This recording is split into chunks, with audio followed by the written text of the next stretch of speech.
Welcome to RIX Europe. My name is Peter Kleppe, and with me I have Professor Cris Lingle. Yeah. Welcome, Chris. Thank you. Chris is an old friend and is truly an expert in Asia.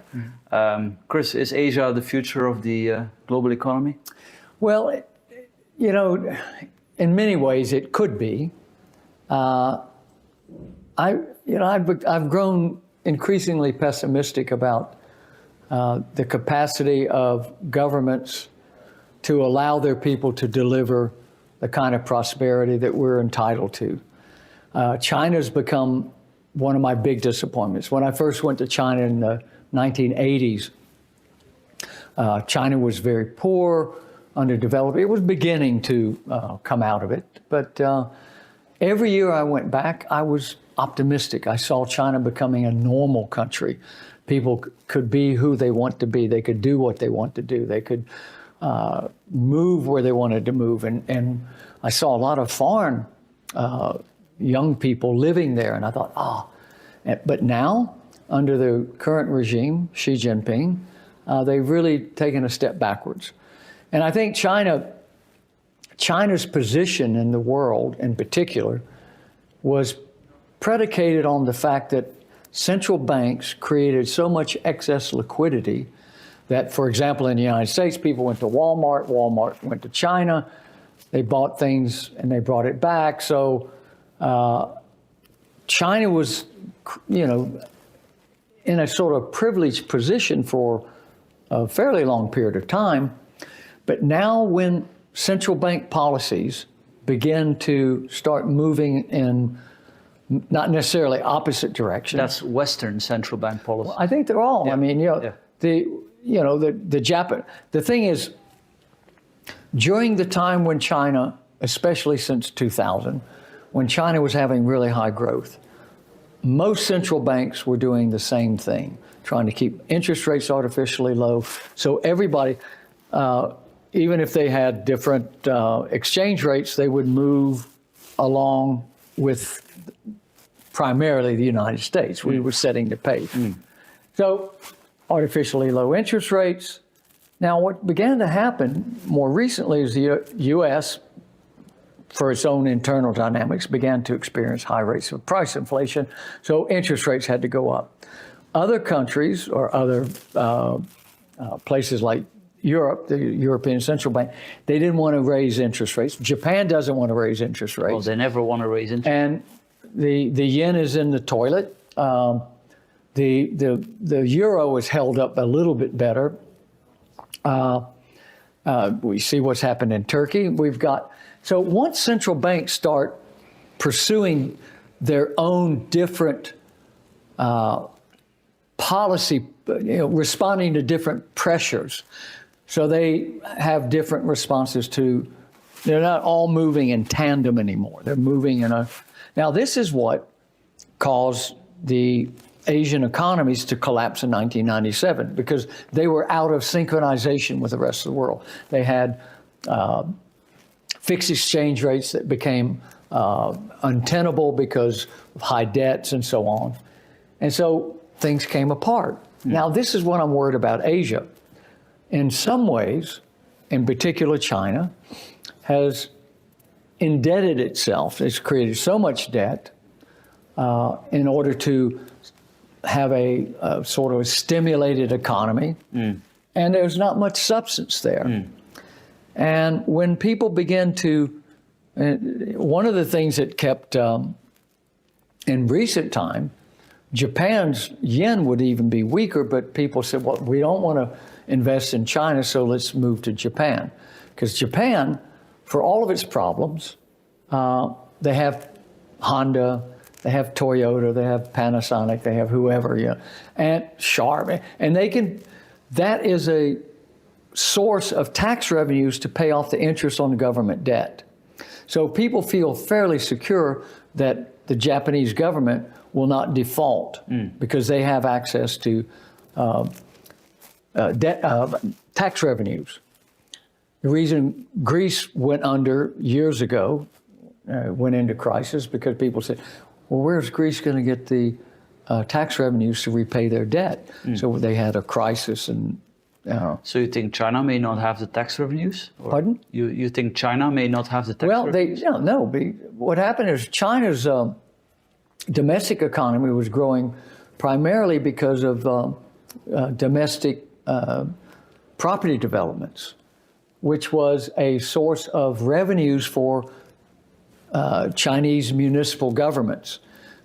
They didn't need so much in form of taxes because they were selling off leases on land. So this was a revenue source. Well, that's dried up. Interest rates are going up. The central government said, you can't keep doing this because actually municipal governments, I mean, that's how, in Europe there's a fiscal pact. There was a promise when there was a monetary union that you wouldn't exceed a deficit of more than 3%, blah, blah, blah. Of course, they all cheat on it. We know how that works. Yeah, so we know. Now, the same thing was going on in China. So municipal governments cannot have debt.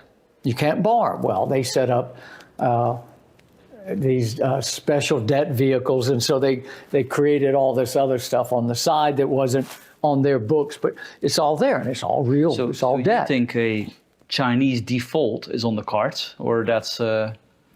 Well, you know, with authoritarian governments, totalitarian governments, default in different ways. Every government has at least two possibilities.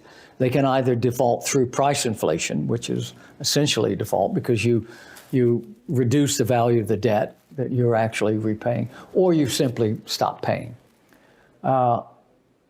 China was having price inflation, and now they seem to be moving towards more towards a price deflation. So we'll see how this plays out. And what about all the other Asian powerhouses, Japan, South Korea, but also India, Malaysia, Indonesia, especially 200 million people, right? Indonesia, so you're back from Indonesia. Yeah. I mean, like, it's hard to deny how enormous these countries have grown, and I'm sure they're still deeply corrupt and everything. But if you look at where they're coming from, it's no, I mean, one doesn't want to ignore their potential. But one has to also be realistic about what is in their future. And again, every country is overextended with debt. And something has to be done. Either you've got to, now one way to do, the other option is to grow out of it. That is, you have high enough economic growth where you have lots of new sources of tax revenue or old sources that create more tax revenue. Well, they're not doing that, and none of them are doing that. Like, well, or they want to. They're not growing rapidly enough. So, like in the United States, they say, "Well, we're not having enough growth, so let's raise the tax rates. We'll tax the rich, or some other nonsense like that." They use that as a substitute for actually saying, "Let's deregulate the economy. Let's lower tax rates. Let's have a Laffer effect, where if we do that, we'll actually have more tax revenues because the economic growth will make up for the reduced tax rates or the reduced sources of taxes." So all those countries have this problem. Thailand has just moved away from a military dictatorship that pretended to be a democracy, and it's become more of a democracy. Indonesia is a country that has very little sense of what it is they need to do to grow rapidly. In the old days, until 1997, they all thought they could export to grow. Well, they learned that didn't work. And all their policies were based upon that sort of goal to export. So they had fixed exchange rates and all that nonsense. Now they're sort of casting about, now, what do we do now? And they've been struggling with that since 1997. Some have done better. Thailand attracted foreign investment. India attracted some foreign, but India's a mess. India, they don't know how to grow. India's political DNA has a very deep strain of socialism. So political control over the economy. And now they have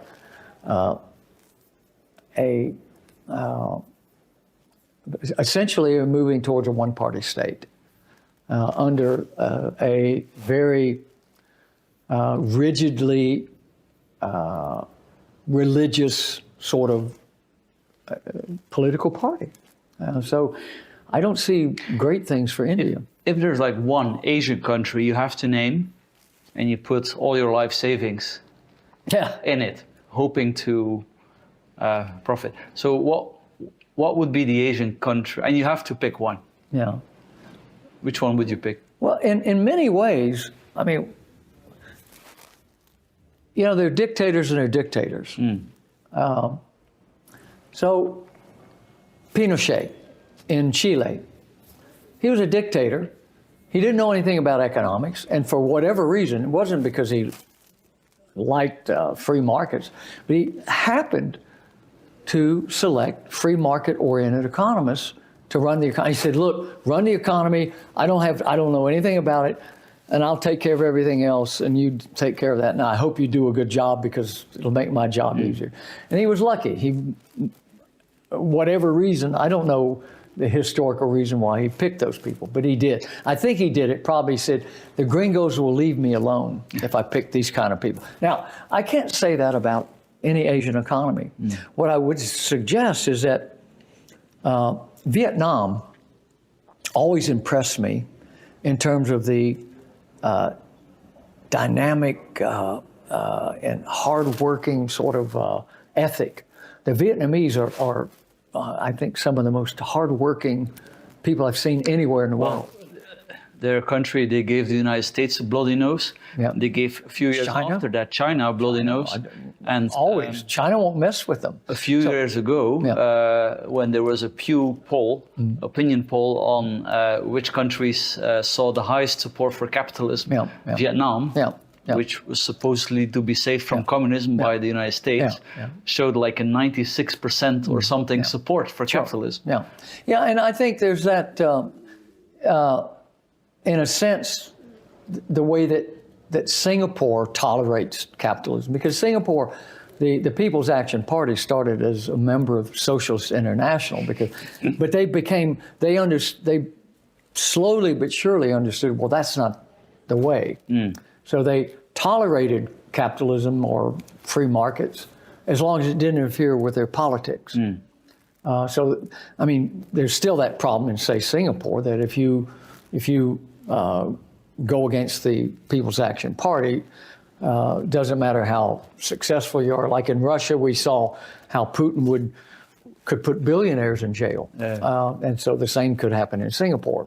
But again, they're single-party states, and dictators, they behave differently. And so you hope you're in a place where, like in Vietnam, they're pragmatic enough where they tolerate and even support free markets and capitalism in a way that you might not find in Laos, for example.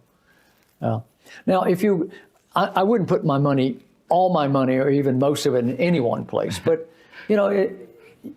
usually where you would look for high growth rates will come from people who have a low starting point. So, okay. Thank you very much, Cris Lingle. Yeah, nice to see you. Thank you. Yeah.